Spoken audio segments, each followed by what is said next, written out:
The sun was setting over Cebu City when Manny Pacquiao decided to take a nostalgic walk through the neighborhoods of his childhood. He had returned to his hometown to inaugurate a new boxing gym, but something called him to revisit the places where it all began. Walking through the narrow and familiar streets, he observed the changes that time had brought. Some houses renovated, others still maintaining the simplicity of decades past.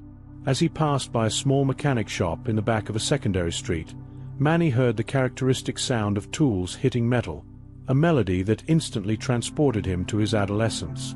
Curious, he approached the open entrance and glimpsed a figure bent over a jeepney engine. The man worked with precise movements, despite his visibly trembling hands and breathing with difficulty at each effort. The dim light of the workshop created shadows that initially hid the mechanic's face, but when the man straightened to wipe sweat from his forehead, Manny felt his heart racing. Even with gray hair, wrinkled face, and thinner figure, he immediately recognized those gentle eyes and characteristic smile that had marked his youth. It was Roberto Cruz, his best friend during the first years as a professional boxer. Roberto hadn't noticed Manny's presence, focused on his work and apparently struggling against fatigue that forced him to take frequent breaks. His clothes were stained with oil, his worn shoes had holes in the soles, and Manny noticed that the workshop, although organized, showed signs of financial difficulties. Old tools, improvised equipment, and a general scarcity of modern resources. Manny's memory was invaded by vivid memories. Roberto had been more than a friend. He was like an older brother who believed in his talent when few others did. During the most difficult years of his early career, when Manny could barely afford adequate training, Roberto worked double shifts at his father's workshop to contribute to travel expenses for important fights, often without Manny knowing. For several minutes, Manny remained standing at the entrance, observing his old friend and processing the reality of the situation. The contrast was striking. While he had achieved worldwide fame and fortune, Roberto apparently continued in the same modest workshop, now clearly facing difficulties that went beyond financial ones. The labored breathing and careful movements suggested serious health problems. A mixture of joy at reuniting with his friend and sadness at seeing him in such a state took hold of Manny. He knew this wouldn't be just a casual reunion, but a moment that would test the values of friendship and gratitude he had always carried with him. Taking a deep breath, he stepped forward, preparing to relive memories that both had shared during the first and most formative years of his journey to become world champion. Manny took a few cautious steps toward Roberto, stepping in an oil puddle that made a small noise.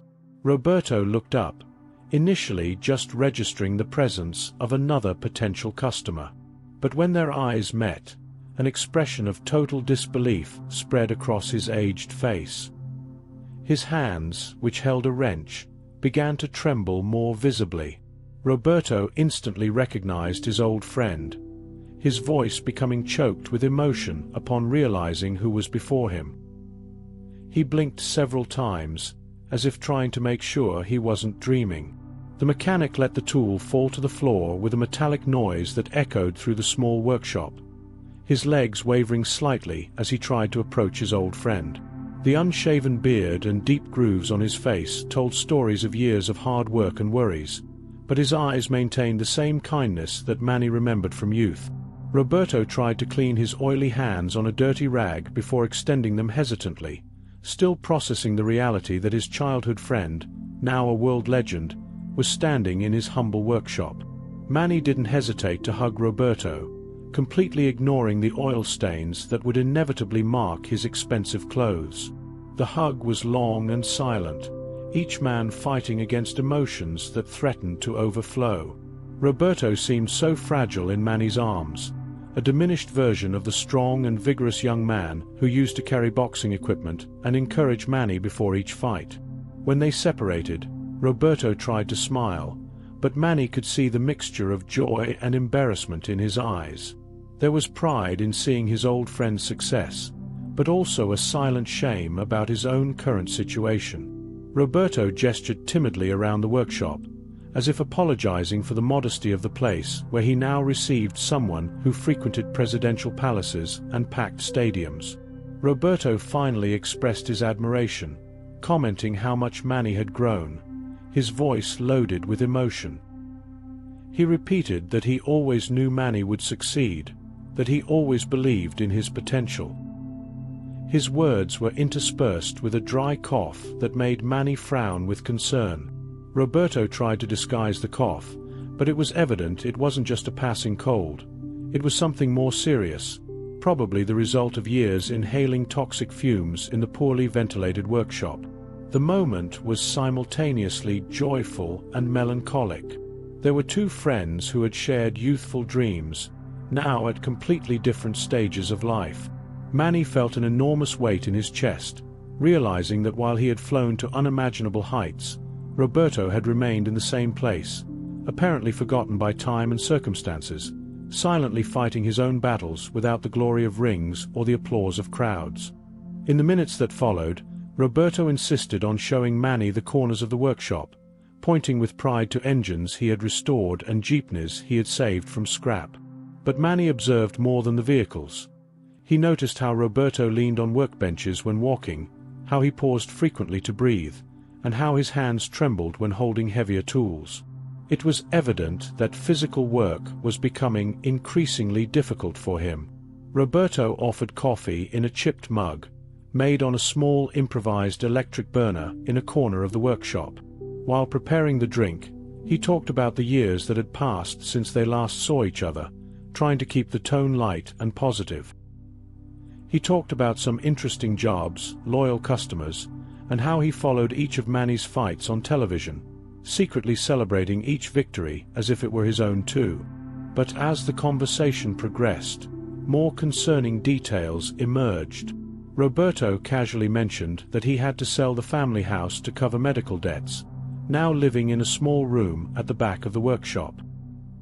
He talked about how business had decreased with the emergence of modern workshops, and how he was struggling to keep the place running. Each revelation was said with a forced smile, as if Roberto were trying to minimize the gravity of his situation. The most shocking moment came when Roberto, trying to reach a high part, had such a violent coughing fit that he had to lean on the workbench. Manny ran to help him, and it was then that he saw small drops of blood on the tissue Roberto used to cover his mouth. The mechanic tried to hide it quickly, but it was too late. Manny had seen, and his eyes filled with horror and understanding. Roberto tried to minimize the situation, insisting it was nothing, just the lung drying out with all that dust, but his voice betrayed the fear he was trying to hide.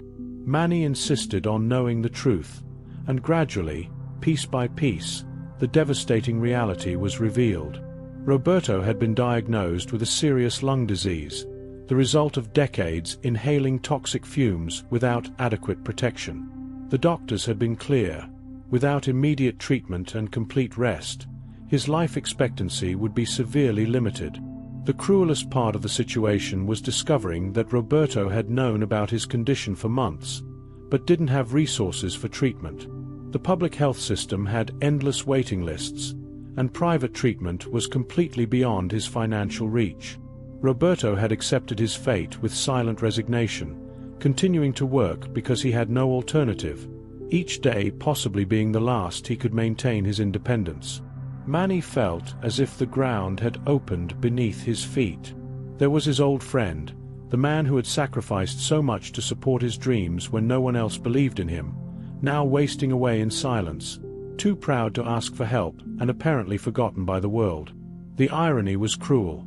While Manny fought in rings and earned millions, his biggest supporter was fighting a much more important battle and losing. Roberto, perceiving the impact of his revelations on Manny, quickly tried to change the subject, asking about the boxer's family and his future plans. But Manny could barely concentrate on the words, his mind already working, already planning, already feeling guilty for not having maintained contact, for not knowing that his friend was suffering while he lived in luxury. This reunion had become much more than nostalgia. It was a call to action that touched the deepest part of his humanity. While Roberto tried to normalize the conversation, specific memories began to invade Manny's mind with painful clarity. He remembered the day when he was only 16 years old and had been invited to his first professional fight in Cebu, but didn't have money for the ticket. Roberto, then 18, spent the entire night fixing cars to gather enough, delivering the money to Manny the next morning with a smile and a go-get-'em champion that still echoed in his ears. The most vivid memory was how Roberto used to accompany him to training, carrying the heavy equipment because Manny needed to save energy to fight. After training, when Manny was too exhausted to eat properly, Roberto always appeared with homemade food made by his mother, ensuring the future champion ate well. He never asked for anything in return, never mentioned his own dreams he was postponing to support Manny's. Manny also recalled the time he broke his hand during training 2 weeks before an important fight. Roberto not only accompanied him to the private hospital, paying the bill with money he was saving to buy new tools for the workshop, but stayed by his side during the entire recovery, massaging his hand, bringing medicines, and building an improvised punching bag so Manny could train with his other hand. The most touching memory was how Roberto used to stay late in the workshop after work, not fixing cars, but studying boxing videos on a small television, analyzing techniques of other fighters to help Manny improve. He had become an unofficial coach, offering valuable insights even without formal training. Roberto loved boxing, but channeled all that passion into helping his friend achieve the greatness he himself never pursued. During the early years of Manny's professional career, when fights were few and poorly paid, Roberto frequently lent money he never expected to get back. When Manny's mother got sick, it was Roberto who organized a neighborhood fundraiser, contributing most of the funds, but making it seem like it came from the whole community to preserve the Pacquiao family's pride. What hurt Manny most was remembering how Roberto gradually began appearing less at training and fights when the boxer's career took off. At the time, Manny thought Roberto was busy with his own life, but now he realized his friend had deliberately distanced himself to not seem like he was taking advantage of the growing success. Roberto had been too proud to ask for any recognition for the role he played in Manny's journey. The last memory that emerged was the most bitter. The day Manny signed his first $1 million contract and thought of calling Roberto to celebrate, but was dissuaded by his manager, who said it was better to leave the past in the past and focus on relationships that could benefit his growing career. Manny had followed the advice, a decision that now haunted him completely. Roberto had given everything for him when he needed it, and when he finally had means to reciprocate, Manny had chosen the path of social convenience. Observing Roberto now, frail and sick, Manny realized with horror that the man who most supported him on his journey to the top was the only one left behind when he got there. The gratitude he always felt for Roberto had been expressed only in thoughts and never in actions. Now, looking at his old friend's trembling hands and listening to his labored breathing, Manny understood that the words, "Thank you so much," or "I never forgot you," would be completely inadequate to express the debt he had and to repair years of involuntary neglect. Manny insisted on staying longer in the workshop, and as the hours passed, the true extent of Roberto's problems was revealed. Besides the lung disease, Roberto had developed severe arthritis in his hands due to years of heavy work without adequate protection, which explained the constant tremor and growing difficulty in handling delicate tools. Every movement seemed to cause him pain, but he continued working because there simply was no alternative. The financial situation was even more devastating than Manny had initially imagined. Roberto reluctantly revealed that he was 3 months behind on the workshop rent, and that the landlord had given an ultimatum: pay everything by the end of the month or face eviction. Without the workshop, Roberto would lose not only his source of income, but also his housing, since the small room in the back was all he had. What broke Manny's heart was discovering that Roberto still kept all the newspaper clippings of his fights, carefully pasted in an old notebook. In the margins, Roberto had written small notes. "I remember when we trained this. That combination was my idea. So proud." It was evident that Roberto had followed every step of Manny's career, secretly celebrating each achievement as if it were his own victory. Roberto also showed a rusty box under his improvised bed in the back room. Inside were letters he had started writing to Manny over the years, letters of congratulations for victories, concern during difficult periods, simple longing for the friendship they shared. All remained unsent because Roberto didn't want to seem like he was trying to take advantage of his friend's success or interfere in his new life. The most shocking discovery came when Roberto casually mentioned that he had refused several offers to sell stories about Manny's youth to international tabloids. Roberto made it clear that he considered Manny as a brother, not a headline to profit from. Manny was stunned to learn that Roberto had protected his privacy even when he desperately needed money for his medical treatment. During a break in work, Roberto showed old photos he had kept, images of the two teenagers dreaming about the future, Manny in his first boxing shorts, sewn by Roberto's mother when his tour, blurry selfies of celebrations after small but important victories. In each photo, Roberto radiated genuine pride and pure joy that contrasted dramatically with the melancholic resignation in his eyes now. What most impressed Manny was realizing how Roberto had built his entire identity around being the friend who helped Manny Pacquiao. Other mechanics and neighbors came to the workshop not just for services, but to hear Roberto tell stories of the old times, stories he told with inexhaustible enthusiasm even on his most difficult days. Roberto had transformed his memories with Manny into a source of joy that sustained him emotionally. As the day came to an end and Manny prepared to leave, Roberto accompanied him to the workshop entrance. It was then that Manny noticed something that made him stop completely. On the faded wall outside there was a small framed poster, a photo of Manny raising a world championship belt, with a dedication he had given years ago, to Roberto, who always believed. The poster was faded by sun and rain, but Roberto had carefully protected it with improvised plastic, proudly showing it to anyone who passed by the workshop. That night, Manny could barely sleep.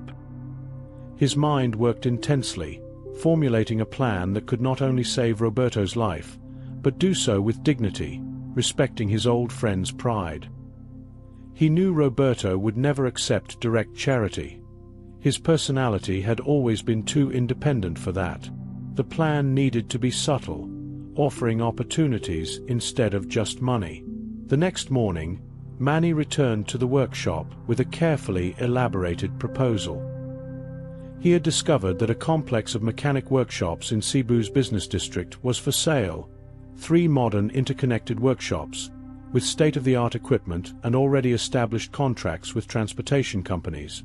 The owner had decided to retire and was looking for someone experienced to take over the business. Roberto listened attentively, his eyes alert despite his physical condition. Manny explained that he had decided to invest in the Filipino automotive sector and needed someone of complete trust to manage the enterprise. It wouldn't be an ordinary job, but a business partnership where Roberto would have total autonomy to manage operations, hire employees, and expand services according to his vision. What made the proposal irresistible was how Manny presented it, not as a favor, but as an intelligent investment in proven talent. He showed research about the growth of the transportation sector in the Philippines, how demand for qualified mechanics was increasing, and how Roberto's reputation in the community would be a valuable asset to attract both customers and the best professionals. Roberto remained silent for long minutes, processing the offer. Tears formed in his eyes when he realized that Manny had found a way to help him without compromising his dignity. It wasn't charity. It was recognition of his value and expertise as a potential businessman. Roberto finally accepted, but with one condition: that the workshops also offer training programs for young people from the community, preserving traditional Filipino mechanic techniques. The plan expanded rapidly. Manny organized for Roberto to receive immediate medical treatment at the best private hospital in Manila, presenting him as his future business partner. While Roberto recovered, lawyers and consultants prepared all necessary documentation for the transfer of the workshop complex, ensuring Roberto had real and significant participation in the business. During Roberto's treatment, Manny visited daily, not as a celebrity fulfilling obligations, but as a future partner planning an enterprise. They spent hours discussing business strategies, analyzing markets, and planning improvements to the facilities. Roberto responded extraordinarily well to treatment. Doctors attributed part of his rapid improvement to his renewed sense of purpose and expectation for the future. When news spread through Cebu's mechanic community, the reaction was enthusiastic. Veteran mechanics offered to work with Roberto, young technicians asked for internships, and transportation companies expressed interest in exclusive contracts. What had started as a way to help a friend was transforming into an enterprise that would revolutionize the region's mechanic sector, creating jobs and raising the quality standard of local automotive services. 6 months later, the Cruz Automotive Complex was officially inaugurated with great festivity. Roberto, now fully recovered thanks to intensive medical treatment, was unrecognizable, not only physically healthier, but radiating a business confidence that surprised everyone. Dressed in an elegant but practical suit, he cut the inaugural ribbon alongside Manny, both now official partners in the most promising enterprise in Cebu's automotive sector. The transformed complex was impressive. 3 fully equipped modern workshops, each specialized in different types of vehicles, one for jeepneys and public transport, another for private vehicles, and the third for motorcycles and light commercial vehicles. Roberto had implemented an innovative system that combined modern technology with traditional techniques, creating a quality standard that quickly became a reference in the region. The first team counted 45 employees, carefully selected by Roberto among the best mechanics in Cebu. He had established above-market salaries, complete health benefits, and an internal continuous training program. Roberto proved to be a natural leader, balancing business authority with the camaraderie that always characterized him, creating a work environment that attracted and retained the best talents. The training program for young people from the community was an immediate success. Roberto personally supervised the selection of apprentices, often identifying potential in young people from poor families. These apprentices not only received free technical training, but also guidance on entrepreneurship and business management. It was Roberto's way of giving back to the community and preserving mechanical traditions that were being lost. Roberto's transformation went beyond professional. He became a respected figure in Cebu's business community. Commercial associations invited him for lectures on management, local universities sought his consultancy for technical programs, and other businessmen sought his opinions on expansion in the automotive sector. Roberto had proven that practical experience and natural leadership can be as valuable as any MBA. The complex's financial success exceeded all expectations. In less than a year, the 3 workshops operated at maximum capacity, with waiting lists for specialized services. Roberto reinvested a significant part of the profits in constant equipment modernization and team expansion, always maintaining the balance between growth and quality that had become the business's trademark. The relationship between Manny and Roberto had evolved into a true business partnership. They met monthly to analyze results, discuss expansion strategies, and plan new projects. Roberto influenced Manny as much as Manny had influenced him, offering valuable perspectives on local business and keeping both connected to their community roots. The most touching aspect of the transformation was how Roberto inspired other veteran mechanics to dream big. Several former employees opened their own smaller workshops, always maintaining contact with Roberto and applying the principles they had learned. It was as if Roberto's success had created a cascading effect of prosperity throughout the local mechanic community, proving that shared success is always more lasting. 5 years after the inauguration of the Cruz Automotive Complex, the enterprise had expanded to 6 workshops spread across 3 cities in the region. Roberto, now a prosperous businessman and respected community leader, had created more than 200 direct jobs and influenced the training of hundreds of young mechanics. His innovative approach of combining tradition with modernity had become the standard model for workshops throughout the country. The mentorship program Roberto established had created a network of former apprentices who were now owners of their own workshops or occupied leadership positions in large automotive companies. Roberto maintained personal contact with each one, organizing annual meetings where they shared experiences and discussed innovations in the sector. It was his pride to see how his ideas and values multiplied through the careers he had shaped. The relationship between the two friends deepened even more over the years. Manny frequently consulted Roberto about important decisions, not only related to automotive business, but about personal matters and how to balance success with humility. Roberto became an unofficial advisor for Manny's other investments, always reminding him of the importance of businesses that benefited local communities. Roberto documented his business experiences in a book that became required reading in Filipino business schools. The book not only taught management strategies, but also transmitted values about authentic leadership, corporate social responsibility, and the importance of staying true to one's roots. A special section about his friendship with Manny inspired young entrepreneurs about the value of partnerships based on mutual trust and shared history. The original complex became headquarters for a cooperative of independent workshops that Roberto helped organize. Small mechanics from throughout the region could access expensive equipment, specialized training, and collective contracts through this network.